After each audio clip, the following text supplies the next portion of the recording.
My grandfather was a Christian pastor in Germany. He always said he was born on the wrong side of the ocean at the wrong time of history.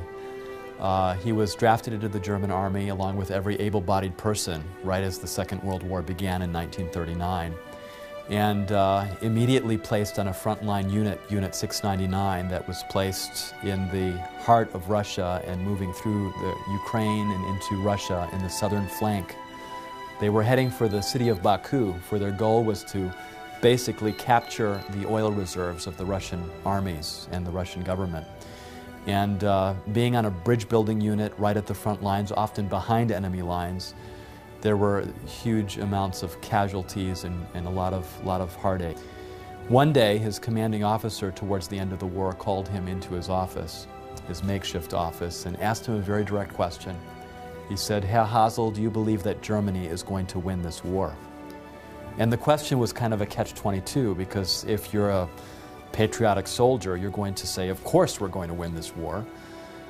But also being a Bible student and as pastor and having studied prophecy, my grandfather knew that Germany would not win the war, and so he was conflicted and he didn't know exactly what to say, and at that moment he said a silent prayer to heaven. And then he said, "Is this an official or an unofficial question?" And they had kind of an unwritten code within their unit that when they had their hats off, they could speak on an unofficial capacity. And so the commanding officer stopped for a moment and then he said, "Okay, it's unofficial." And he took off his hat and placed it on his desk, and my grandfather did the same. And he pulled out a Bible from his pocket, opened it up to Daniel chapter 2, and began to tell the story of Nebuchadnezzar's dream. And he said, "I don't believe that Hitler is correct. His empire cannot last 1,000 years as he's promising the German people. This war has to fail because of biblical prophecy and how everything has been fulfilled in the past." Nearly 2,500 years ago, King Nebuchadnezzar, the king of Babylon, had a dream. Now, it's been said that this dream revealed the history of earth from that time until today. Now, is this actually true? In order to find out, we need to go back to the book of Daniel. Daniel was taken captive about 605 BC. According to the book, he was taken captive right about the beginning of the reign of King Nebuchadnezzar II, who established the resurgence of Babylon as a very strong power in the ancient Near East. He took a number of princes from the city of Jerusalem captive, one of whom was Daniel. Well, it was not unusual that conquerors, kings who conquered the land, would take from royal families and nobility young people and take them with them to their own country. And it was mainly done for two reasons. One reason is that these young people will be educated in Babylon, and they would accept not only language of Babylonians, but they would accept culture and religion and everything from Babylon. They would take the cream of the crop, the intelligentsia, the royalty. They would take the artisans, the writers, the physicians, so that their land was developed at a high level, but they would leave some of the people in the land and allow a local person to rule. That's exactly what happened with the time of Daniel. Daniel and his friends were taken from Jerusalem to Babylonia. We find Daniel captive in Babylon. Now, Daniel chapter 1 tells us why he's there, okay? Nebuchadnezzar had gone to Jerusalem in 3 separate raids. The first one was in 605 BC. Then there was another one around 598 BC and another one around 586 BC. Each time the penalty against the people of Jerusalem was a little bit more severe. It may have been in that initial attack in 605 when Daniel and his friends, princes of the kingdom, were taken into captivity with the idea of training them and making them sympathetic supporters of the Babylonian crown. This piece chronicles events from 605 to 594 BC, including Nebuchadnezzar's campaign into Palestine and the first capture of Jerusalem. Daniel was probably brought back to Babylon on the first raid by Nebuchadnezzar. He comes to Babylon and he is enrolled in the schools of the Babylonians. He's given a Babylonian name, he's fed Babylonian food. He is enrolled in their schools in a kind of Babylonian brainwashing. to prepare him to assimilate to Babylonian culture and language, and eventually to be a kind of puppet ruler over the Jews for the Babylonian Empire. He risked his life by insisting on remaining pure in the way that he ate in his diet and so on, and what he drank, rather than just accepting the hospitality of the king. Now that was extraordinarily dangerous, and if you don't accept the hospitality, that is a serious insult. Now you see, that can be dangerous even if you're equals with somebody, but Daniel was not the equal with Nebuchadnezzar. He was a captive. He was being treated with a massive blessing and compliment from the king, the great king who had conquered all these other kingdoms, and yet he refused his hospitality. This was very dangerous, but God blessed him. He got through that, and he became much wiser than all of the other wise men. One of the most fascinating stories in the Bible is the story of Nebuchadnezzar in Daniel chapter 2. Nebuchadnezzar has dreams, the Bible says. It was his second year of his reign, and he wakes up completely disturbed because he's had this amazing dream, and like something that happens to so many of us, he wakes up and he doesn't remember what he dreamed. He dreamt a dream that terrified the daylights out of him. Now, this has got to be quite a dream to terrify this kind of a king. He knows it's from the gods. He's just conquered all this territory, but it still frightens him. He doesn't know what it means. Obviously, to him, as many other people in the Near East thought, as well as Pharaoh in the book of Genesis, he thought this had something to do with him and his future and his kingdom, but he didn't know what. And what's more, in the morning he had that impression, but he forgot what the details of the dream were, so he couldn't even remember it. It's fascinating. When you look at archaeological evidence, tablets that have been dug up from 6th century Babylon, we find that dreams were a common part of Babylonian existence, particularly among the priestly class, among the elite class. There was a whole school of how to deal with dreams. They had books on how to interpret and define dreams. So that description of the king having a dream and having someone come in to interpret it fits right in with the 6th century context. The greatest attested genre of Babylonian literature that we have is divination literature, omens, like that. In other words, what I'm saying is that if you took all of the Babylonian written materials that we have and you put them all together in a library, the biggest section would be this one. Babylon is steeped in religious meaning, connotations, overtones, undertones, and that's the world that Daniel lived in, and this is the context in which Nebuchadnezzar had this dream. He was filled, his life was filled with symbolism, and so for him to have received a dream that was so symbolic would have really meant something significant to him. He would have realized this is more than just a strange dream. It has meaning. If a dream was not interpreted, it was perceived as dangerous, or it was perceived as a curse. That's why people had to fight for finding the interpretation of the dream. So therefore he called all of his wise men who were supposed to deal with dreams and visions and interpreting them and omens and divination and all that stuff. And they were the ones who knew about the gods and how to get in touch with them. So he calls them all together. For some reason Daniel wasn't there. We don't know exactly why. Maybe they just neglected to call him because he's a young colleague of the rest of them. We don't know. Maybe there was some politicking going on. Maybe some of the others were jealous and didn't want to call him. All right, so Nebuchadnezzar has all of these people and he says, all right, I've had this dream and I want you to tell me the interpretation. So they say, oh, that's fine. We're in that business. Tell us the dream. Oh no, I don't remember the dream. You're going to tell me what the dream is. And he goes so far as to say, I have decided firmly, if you do not tell me what my dream was and interpret it, I will have you cut into pieces and your houses turned into piles of rubble. He is demanding of these wise men that they tell the king the content of the dream.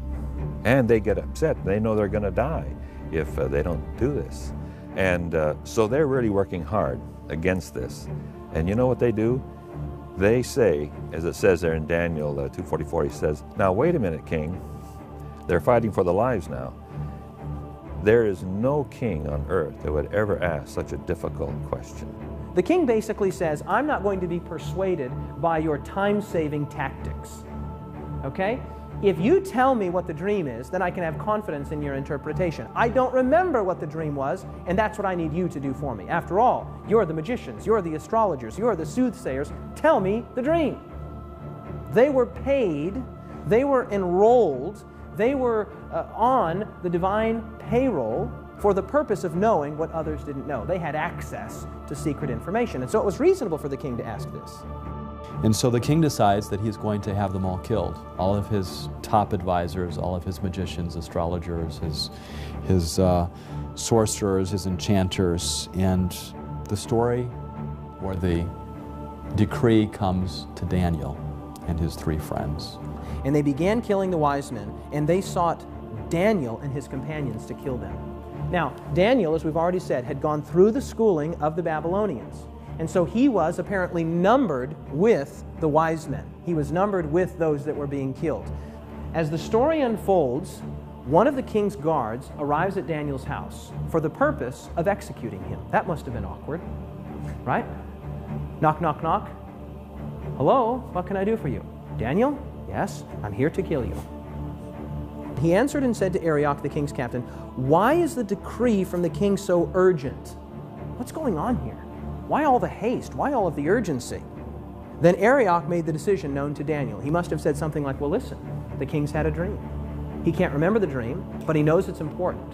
He has an anxiety associated with this dream." So Daniel went in and asked the king to give him time that he might tell the king the interpretation. Instead of fearing for their lives, they decide to have a prayer time together. And Daniel asks, and his friends ask, that the Lord would give them not only the interpretation of the dream, but the dream as well. And so the first word of verse 19, then the secret was revealed. What do you mean then? Well, after he prayed, after he asked.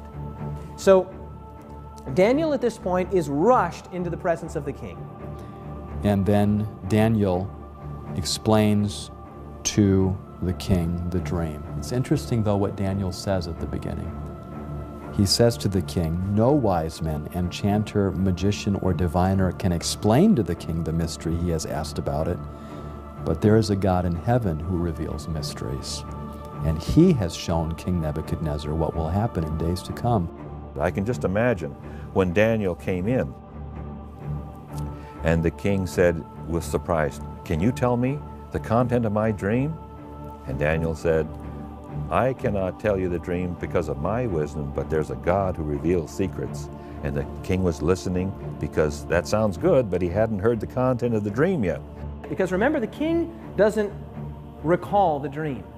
But you can be sure that if he starts to hear it, you know how that is when you can't quite remember something and someone says, "Oh, is it this, is it this?" "Oh, yeah, that's it." Okay? So he's waiting with bated breath. What will the dream be? And then Daniel said, "O king." Yes, the king said, "That's right, I'm king." "O king, you looked and saw." "Yes, I saw." Now what did I see? I can just see the king leaning forward in his chair. And then Daniel says, "O king, you saw an image." And as soon as Daniel had uttered that one word, image, he had won the day. Verse 31, "You, O king, were watching, and behold, a great image. This great image, whose splendor was excellent, stood before you, and its form was awesome. This image's head was of fine gold, and its chest and arms of silver, its belly and thighs of bronze, its legs of iron, its feet partly of iron and partly of clay. You watched while a stone was cut out without hands, which struck the image on its feet of iron and clay, and broke them in pieces. Then the iron, the clay, the bronze, the silver, the gold were crushed together and became like chaff from the summer threshing floors. The wind carried them away so that no trace of them was found, and the stone that struck the image became a great mountain and filled the whole earth." So here he describes a great metal man, okay? The head of gold, the chest and arms of silver, the belly and thighs of bronze, the legs of iron, and the feet partly of iron and partly of clay, okay? Very simple, a statue, an image, an idol. So you see descending value in terms of the metals, but perhaps increasing strength, except for the iron and clay at the bottom. So it's a very intriguing dream, and the context of Daniel suggests that in the 6th century, Daniel was shown a vision of the entire future of the world from Nebuchadnezzar's time until this stone kingdom, which seems to be something that happens at the very end of Earth's history. But he goes on to explain not only what the king dreamed, this image with a head of gold and arms and chest of silver and thighs of brass and bronze and legs of iron and feet of iron mixed with clay, but he goes on to tell the king what those things represent. Verse 37, "You, O king, are a king of kings, for the God of heaven has given you kingdom, power, strength, and glory. And wherever the children of men dwell, or the beasts of the field, or the birds of the heaven, he has given them into your hand, and he has made you ruler over them all." Now look at these words here. "You are this head of gold." Okay? No need to wonder, no need to question, no need to guess. Daniel says it. You, Nebuchadnezzar, and by extension, the kingdom that you represent, Babylon, you are this head of gold. After, of course, consulting his own God, he's told that these metals represent a sequence of various kingdoms, and Daniel tells Nebuchadnezzar that you, O king, are this head of gold. The head of gold represents Babylon. And that's very appropriate that that be the symbol for Babylon, which was gilded in gold, famous for its gold. Babylon was one of the most spectacular cities of the ancient world. If you look at the size of Babylon, it was larger than Rome, larger than Athens. It was just an enormous city that was situated just about 25 miles south of Baghdad in modern Iraq. Historians tell us that there was more gold in Babylon, and probably they're using hyperbole, but you can get a feel for the richness of ancient Babylon, that there was more gold in Babylon than there was dust. It was the great golden kingdom of antiquity. Excavations that have taken place there beginning in 1899 by the Germans have revealed a city that was surrounded by triple walls. The walls of Babylon consisted of actually two systems of walls. And they surrounded the city, and these two systems, each one consisted of 3 separate walls. So you had a total of 6 walls surrounding the whole city. It was massive. This brick is actually a brick from the walls of Babylon. Every brick made during the reign of Nebuchadnezzar was stamped with his name in it. There were over 200 pagan temples. The famous ziggurat, of course, was the central temple, and many gods were worshipped. Nebuchadnezzar built many altars, temples, sanctuaries, and it was a very polytheistic society, a very sophisticated society. The literature and the language was something that, at that time, the Akkadian language was basically the lingua franca of the world, like English is today. Anyone doing commerce, anyone doing any kind of diplomatic relations would be communicating in that language. And so the Babylonian Empire not only spread, but it was very influential as well. Nebuchadnezzar didn't like the idea that he was only the head of gold. He wanted to be the whole thing. And so he set up a great image of gold where the whole thing was of gold in Daniel chapter 3, the very next chapter, and he had a lot of his people bow down and worship.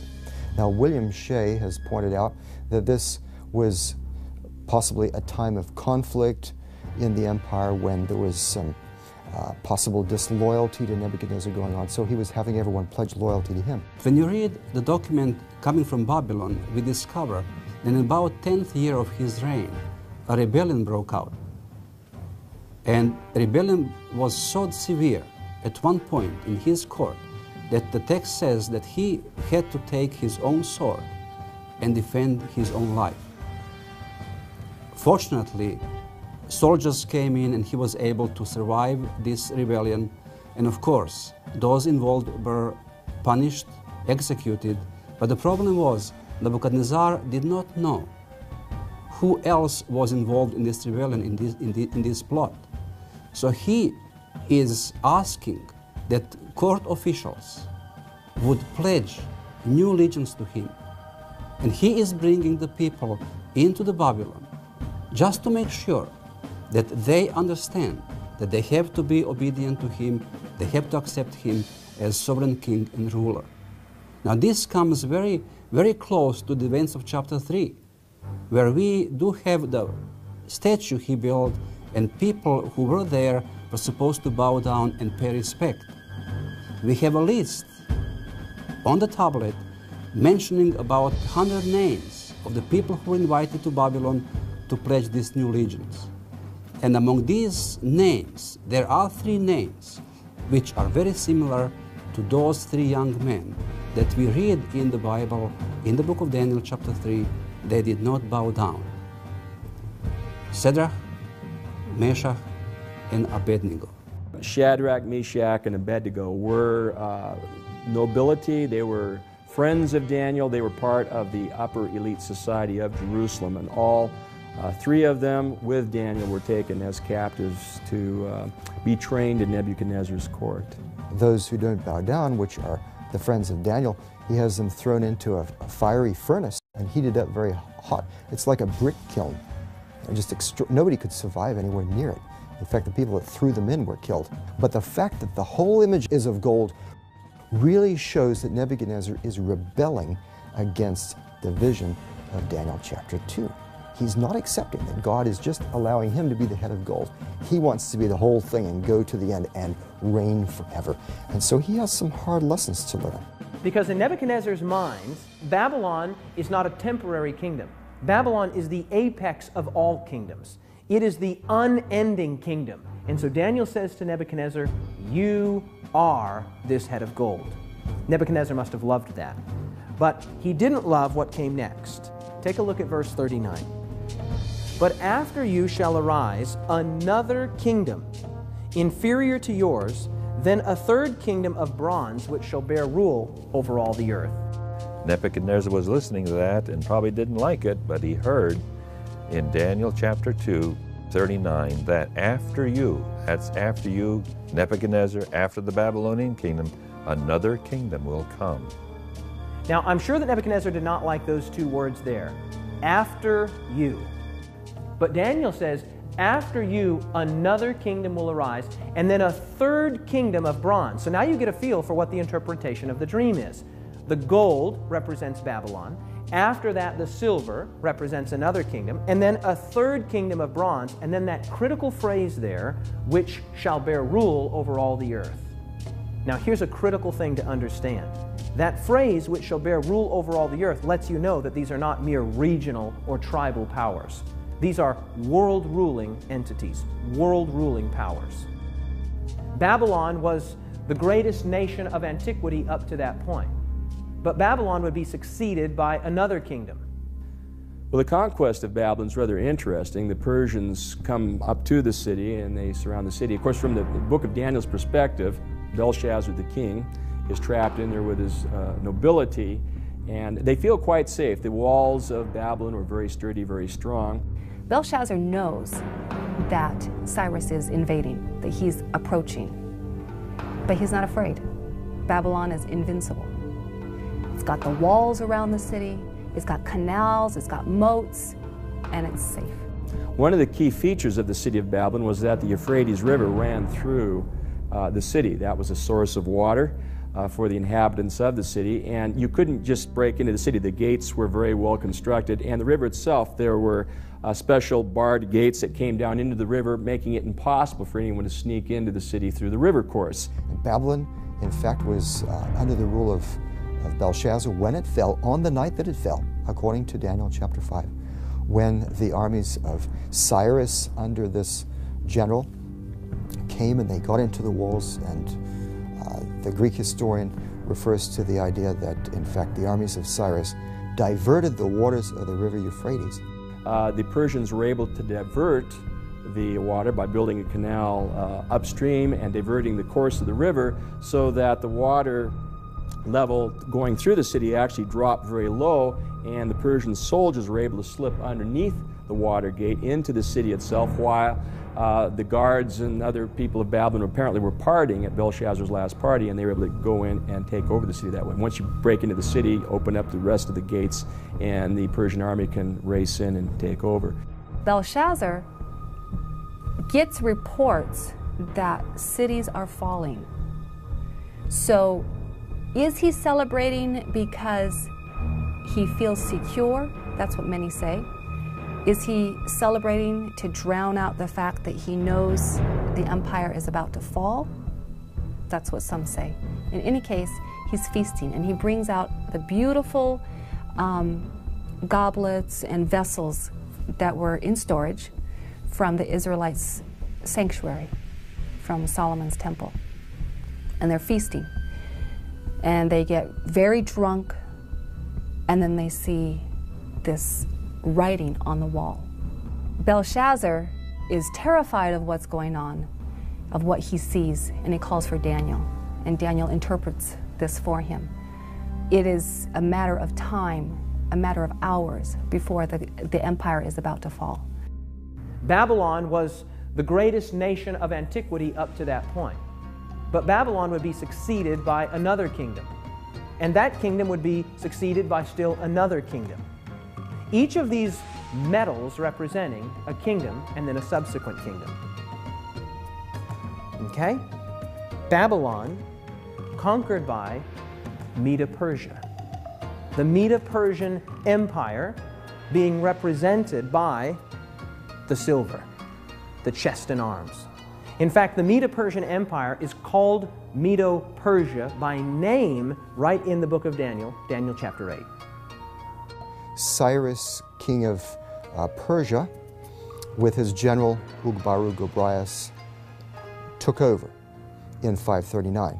Now, the Persians were a very powerful empire, and they had quite an enlightened rule in a sense. Cyrus could be brutal on various places. So, for example, there were cities that got in his way that wouldn't surrender, and he burned the whole city with men, women, and children. However, those cities that submitted to his rule, he was very nice to, and he in fact let captives go free to their homes, including the Jews, back to Judah, and he returned gods to their temples and did all kinds of things. Now, the Persian Empire went on, and of course, when a king has a big army and lots of power, he wants to expand his empire. That's every king's dream, right? So one of these kings in the 400s, his name was Xerxes. His Persian name, in Old Persian, which is his original native language, is Shayarsha. Now, that was hard for the Jews to pronounce, so they said Ahasuerus. We know him as Ahasuerus. And the Greeks said Xerxes, which is Xerxes. Okay? He was the husband of Queen Esther. The young girl Esther lived during the Persian period, during the time of Xerxes I. Now, the Bible and the biblical text, the king that eventually married this young Jewish girl was actually called Ahasuerus. Now, I don't know what Esther called him, whether she called him Shayarsha or Ahasuerus, but in any case, that was her husband. And this guy was power hungry. He was also really weird, had a very short temper, and he wanted to conquer Greece. He invaded Greece, expanded the Persian Empire, the son of Darius, of course, and really established these major capital cities and palaces, finished them that his father Darius had started them, but he finished them, places like Susa and Persepolis and some of these fantastic cities of the Persian Empire. But you can imagine the Greeks never forgot what the Persians had done to them. So years later, see, this was in the 400s, over a century later, Alexander the Great rose up. His father was Philip of Macedon. Macedonia is to the north of Greece. And he then took over Greece. And the Greeks and the Macedonians had not forgotten what the Persians did, and they wanted revenge. And so they all got behind Alexander, and he went over and he defeated the main Persian army in 3 great battles, Issus, Granicus, and Arbela, in the 330s, captured Darius III, the last king. The Greeks had been in tension with the Persians for quite some time. There had been several conflicts. The Persians had tried to invade Greece several times. And ultimately, under Alexander the Great, he was able to put a stop to the Persians once and for all in this great battle where he takes on Darius the Persian and wipes out the Persian army. Alexander the Great, 331, on the field of Arbela, a marvelous battle in which, though he was outnumbered significantly, he defeats the Medo-Persian armies. Alexander had assembled a group of infantry and cavalry numbering about 49,000 men. Darius outnumbered him by some estimates by 10 to 1, about 500,000 men, some estimates as high as 1 million. So you can see that Alexander was way outnumbered in that particular battle, but he had developed quite a few tactics, like the phalanx and other tactics from his father that he used very successfully in battle. And at one point in the battle, it got so intense that Darius just turned his horse around and fled, which was a signal for his entire army to do the same. And Alexander basically won battles several times that way, with Darius fleeing. If it had been a different king, if it had been a different time, and perhaps some biblical scholars quote the passage that says that God will strike fear into the hearts of kings. Perhaps this was a divine moment where God was deciding another empire was going to take over. Whatever the case may be, Alexander won when simply on human basis he shouldn't have won. So you see this transition from Babylon to another kingdom, Medo-Persia, to a third kingdom of bronze, which shall bear rule over all the earth. Now we come to the thighs, which are bronze. This is the Greek Empire. That third kingdom is also mentioned exactly in Daniel chapter 8. It's the kingdom of Greece, or as it says in the Bible, Grecia. Okay? So, Babylon, then Medo-Persia, then Greece. In other words, there is no room for interpretation here. It just labels it. So you see, there we have a historical anchor point. We know that Daniel is using these symbols, whether different kinds of metals, parts of a big image, or different animals, to refer to a succession of empires which come up and which particularly dominate the Middle East and the territory of God's people. The Greek Empire is a very apt description for a world empire to succeed the Persian Empire. And again, that's an element Daniel seems to accurately reflect, the succession of empires. Even though Alexander was so powerful, so intelligent, had been trained by the greatest Grecian philosopher, none other than Aristotle. Unfortunately, it turned out that Alexander, while he could conquer kingdoms and stand on top of the world, as it were, could not seem to conquer himself. He had conquered the world, but he wasn't able to conquer his own demons, and he died in Babylon, leaving the empire no clear successor. And 4 of his generals took over: Cassander, Lysimachus, Ptolemy, and Seleucus, who divided up the empire in different parts, which fits perfectly the picture that we have in Daniel chapter 8. So, Babylon, then Medo-Persia, then Greece. Now, watch what happens with the next kingdom. Very interesting, beginning in verse 40. And the fourth kingdom shall be strong as iron, inasmuch as iron breaks in pieces and shatters everything. And like iron that crushes, that kingdom will break in pieces and crush all the others. He devotes more time to this fourth kingdom than any of the other kingdoms. Okay? Now, when you look at this fourth kingdom, he says it will be extremely strong, extremely potent, extremely powerful, symbolized by iron. It will crush in pieces and break all of these other kingdoms. Okay? And that kingdom is none other than the great iron monarchy of Rome. Only one kingdom would fit. The Roman Republic turns into the Roman Empire, and it becomes yet the greatest of all of these succession of empires yet. It's the strongest. It's depicted apparently in Daniel as the kingdom of iron, and certainly Rome, in terms of its raw strength, its wealth, its riches, its glory may not have been as great as Babylon or Persia or Greece, but in terms of raw strength, none of the previous kingdoms could surpass Rome, and so iron seems an apt description for the Roman Empire. The Roman Empire was an empire known as a military empire, an empire known for its well-trained armies, for its tenacity, for its organization. Known for their ferocity, known for their military strength and might, as well as a well-refined culture.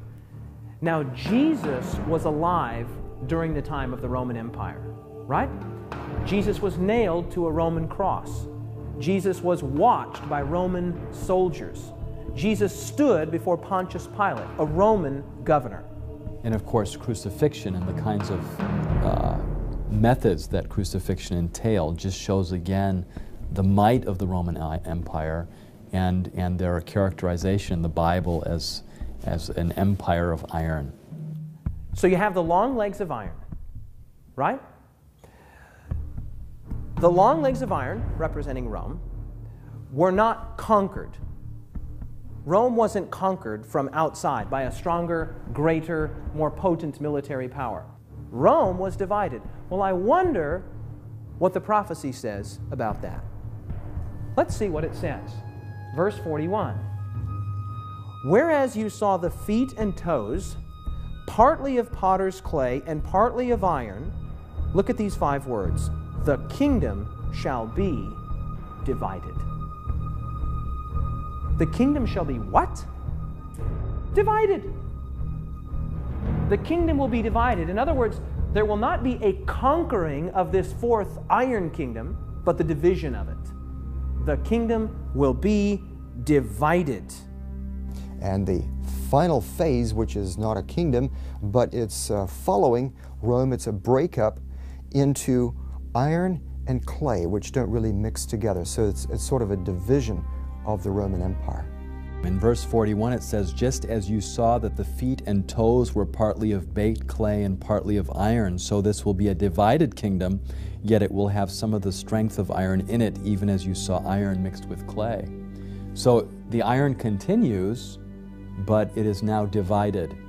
And that's precisely what happened in this history of the Roman Empire as it moved from the domination of Rome to the division of Europe. We have a number of tribes, a number of barbaric tribes that come in and begin to cause havoc in the Roman Empire already early on, and then as time goes by, Rome as an empire loses its power.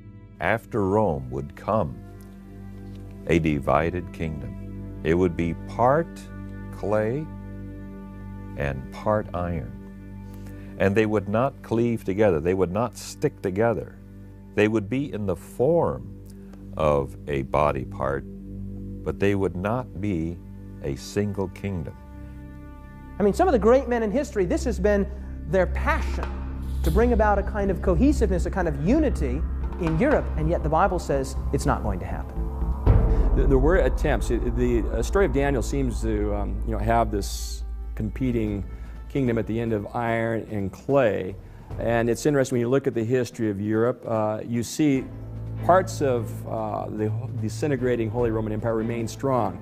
And there's different countries will at times emerge with great strength. The Franks will emerge, Charlemagne, through the Middle Ages, different kingdoms seem to come to predominance, but none of them quite are able to hang on to power. And this has been sort of the history of Europe all the way from the disintegration of Rome through the Holy Roman Empire through the Middle Ages to the present. I suppose you could suggest Napoleon was one of the more recent examples of trying to unite Europe into one kingdom like had happened in Roman times or Greek times or Persian or Babylonian times. But he doesn't succeed. It fragments. The rest of the iron and clay join up against him and the French Empire falls. The prophecy says, and history confirms, that Rome was not conquered from outside, but divided. It was divided. And then it says something amazing. It says that they would mingle themselves with the seed of men. Now that's kind of an awkward phrase, kind of an unusual phrase, but what it means is very simple. It means that they would try to bring unity to the nations of divided Rome by a kind of artificial nuptial bond. That is to say that they would try to bring about unity through marriage. And this is exactly what the history of Europe reveals. And one of the main ways that they tried to get unified was through intermarriage of their families, as Daniel says. Now we're talking about long after the time of Daniel. This is incredible. In fact, one of the main people who was doing this kind of intermarriage was Maria Theresa in the 1700s, the time of Mozart.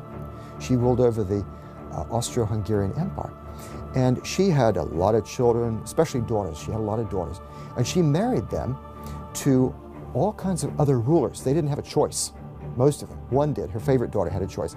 So she gained power by having it all in the family, you see. And that's the way they tried to control Europe. The duke of this country would marry the duchess of that country. The king of this country would marry the queen of that country. The prince of this country would marry the princess of this country, all the while trying to bring about an artificial unity, thinking that family ties and family bonds would bind the nations of divided Rome together in such a way that they would once again be unified. Now, as if that's not amazing enough, the text says that it wouldn't work, that it wouldn't cleave or adhere together. Even though they attempted to have unity through intermarriage, it did not work because the prophecy is sure. These countries will not cleave together, no matter what humans might try. The critic says, too accurate, too precise, must have been written after the division of Rome sometime. Okay? Everybody agrees Daniel is accurate. So the question is, was it written before, with the traditional authorship, 500 to 600 years before the time of Jesus, or was it written sometime after the division of Rome, 500 to 600 years after the time of Jesus? That's the question. From the standpoint of an archaeologist, I would say that we have a lot of new evidence in the last several years that supports the historicity and the accuracy of the book of Daniel. How do we know then that the book of Daniel was in fact written before the events that it describes? Well, one of the pieces of evidence that confirms that is the discovery of the Dead Sea Scrolls in 1947. In those scrolls, which was basically this religious community's library, was found every book from the Old Testament, at least portions of every book from the Old Testament, except the book of Esther. Wait a minute. If portions of every book except the book of Esther were found, what book was found there? Daniel. The Dead Sea Scrolls already have the book of Daniel as a canonical book of Scripture, belonging to the collection of Scripture.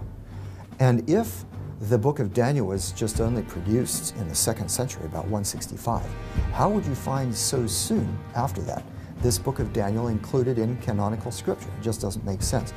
Now think this through with me. Even secular archaeologists, secular scholars date the Dead Sea Scrolls to 250 to 50 BC. That is to say, somewhere between 250 years before the time of Christ and 50 years before the time of Christ. You tracking with me? Now, if we have the book of Daniel some 200 years or 250 or 150 years before the time of Jesus, then guess what? We have a very good indicator that the traditional date of authorship that is attributed to the book of Daniel, namely 500, 600 BC, is the correct one. So rather than seeing it as a late work that is full of errors, that are not historical or not trustworthy, I think we can say the opposite, that we have enough evidence to favor 6th century dating for the book and the accuracy of the material that's found there. Now watch what happens next in the dream. Verse 34, you watched while a stone was cut out without hands, which struck the image on its feet of iron and clay and broke them in pieces. Then the iron, the clay, the bronze, the silver, the gold were crushed together and became like chaff from the summer threshing floors. The wind carried them away so that no trace of them was found, and the stone that struck the image became a great mountain and filled the whole earth. Nebuchadnezzar believed that God lived in mountains. So God is using his understanding, and he is choosing that the rock is taken from the mountain and sent to destroy the statue. So Nebuchadnezzar would know from the beginning that it is not that other kingdom will come to destroy the kingdoms of the world, but it will be something that comes from God. In this particular context in Daniel, it is precisely a rock being cut without hands. In other words, not something that humans are doing, but something divine that is happening that will establish a kingdom that will last forever, that will take the place of all these other earthly kingdoms. let's consider who the rock is and what that mountain is that fills the earth. In 1 Corinthians 10:4, we're told that the rock that followed them in the wilderness was Christ. Very interesting. And then in Deuteronomy 33:3 and 4, God calls himself the rock. He sees coming out of from his peripheral, this stone flies through the air and it hits the image, shatters the image. This is Christ. This is the coming of Christ. And then he said, this represents the kingdom of God, which is coming to human history, to intervene, to take over from all of these kingdoms of the world. And then this becomes a great kingdom that fills the whole world, and he reigns forever and ever. Remember with me that the book of Daniel was written some 500 years before the time of Jesus. Okay? 500 years before the time of Jesus. Staggering. I mean, you couldn't tell me what's going to happen in the next 5 minutes, much less the next 5 centuries. Daniel's writing in the time of Babylon, and he foretells, really, if you divide the prophecy up into 7 sections, he really foretells 7 things, okay? He said there would be Babylon and there was Babylon, that's 1. The prophecy says there would be Medo-Persia and there was Medo-Persia, that's 2. The prophecy says there would be Greece and there was Greece, and that's 3. The prophecy says there would be Rome and there was Rome, and that's 4. It says that Rome would be divided, and Rome was divided, that's 5. It says that Rome would continue to be divided despite overtures, both political and marital, to bring a unity, and it is still divided to this day. That's 6. The only thing left to be fulfilled in this prophecy is that stone hitting the image and God establishing his own kingdom, which will never be destroyed. The commanding officer stopped for a moment, and then he said, okay, it's unofficial. And he took off his hat and placed it on his desk, and my grandfather did the same. And he pulled out a Bible from his pocket, opened it up to Daniel chapter 2, and began to tell the story of Nebuchadnezzar's dream. The image with a head of gold and arms and chest of silver and thighs of bronze and legs of iron and feet of iron mixed with clay, and went through the world empires that those represented: Babylon, Medo-Persia, Greece, and Rome.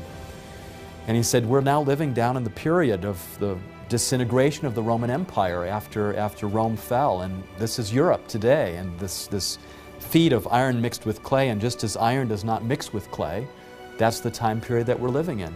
And so I don't believe that Hitler is correct. His empire cannot last 1,000 years as he's promising the German people. This war has to fail because of biblical prophecy and how everything has been fulfilled in the past.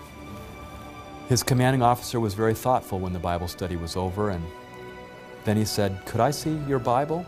I'd like to keep this. And my grandfather said, okay, and he handed over the Bible. And he said, I want you to be here again tomorrow morning at 9 o'clock.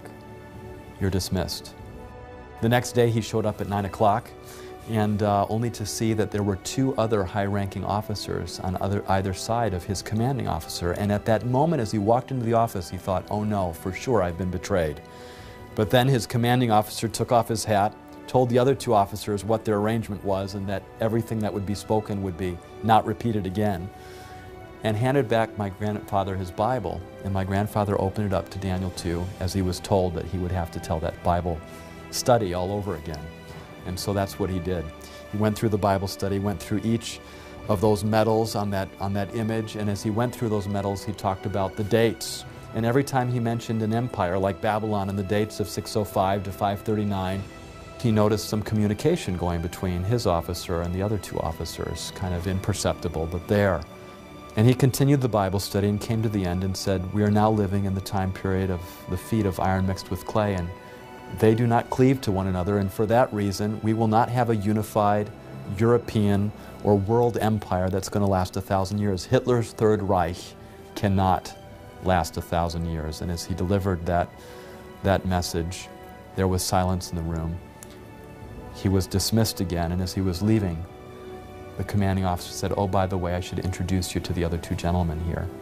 And he said, this is a captain, and prior to his time here in the German army and his drafting into the German army, he was a professor of history.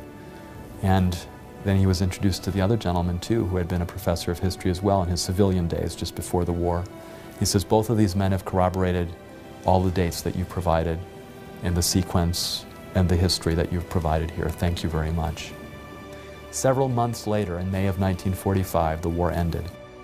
And as they were now faced with the whole issue of retreating and going back to Germany, what had taken them months and years to accomplish, the big question was how are they going to make it?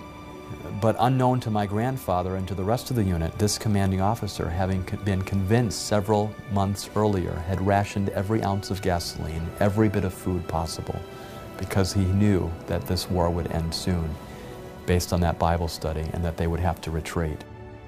You know, as he told me that story later, he said, and there's been a book published now on this story called 1,000 Shall Fall, of the original 1,200 men that were in his unit, only 7 survived, which was remarkable when you think about it, because my grandfather was had a strong conviction not to bear arms, and he carried a wooden pistol with him that he had carved while he was in France at the first part of the war, that he carried with him for the rest of the war, and nobody ever knew that, but he wasn't armed the entire time.